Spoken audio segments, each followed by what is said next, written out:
The USB ports in the Tesla Model Y are kind of like the secret menu at In n Out. Everyone sort of knows they're there, but most people don't know what you can actually do with them. Spoiler, it's more than you think. First off, the Model Y comes with 4 USB ports, 2 in the front, 2 in the back, but there's a hidden 5th one inside the glove box. That's the quiet VIP in this whole setup, and it has one very specific job. Tesla ships a pre-formatted USB drive in that glove box, and it's there exclusively for Sentry Mode and dashcam footage. You plug it in, and boom.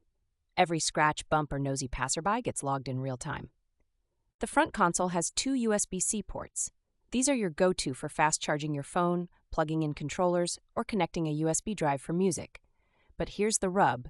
They're USB-C, and a lot of folks still use regular USB-A cords. The backseat passengers get 2 more USB-C ports beneath the rear air vents.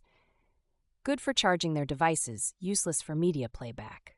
Basically, Tesla gave the kids enough juice to be quiet but not enough control to DJ. Now, here's a pain point. If you're trying to use a flash drive for music, you need to stick it into that front port specifically, and only certain formats will even work. MP3, FLAC, and WAV, yes. AAC or Apple-specific nonsense, not so much. Also important, not all USB hubs will work. The Tesla isn't a fan of off-brand $9 Amazon specials. Ask me how I found out. You want something powered and data-rated, ideally USB 3.0. Otherwise, stuff like dashcam recording just won't happen. Here's a pro tip. You can use a USB splitter in the glove box to have both a dashcam drive and a game controller connected. I thought this wouldn't work. Tried it skeptically, and it just did. Like discovering guac is not extra for once. Speaking of controllers, yes, you can use wired USB gamepads to play the arcade games. I've used a PS4 and Xbox One controller without problems, just plug and play.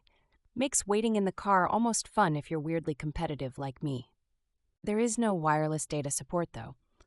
Bluetooth is for audio and phone calls only. You can't stream music from your phone's files unless it's going through a third-party app. Frustrating. I mean, this thing can literally fart on command, but no folder browsing. One overlooked feature. If you're a Spotify Premium user, you can plug a USB stick with album art into the front ports, and Tesla will allow you to browse by folder presence. That's if you're an audio nerd like me who hoards FLACs like digital vinyl. So yeah, the USB ports look basic until you start digging. Then you realize Tesla intentionally split function across 5 locations, each with its own purpose. Charging, media, dashcam, gaming. It's clunky, but also kind of brilliant, like electric duct tape.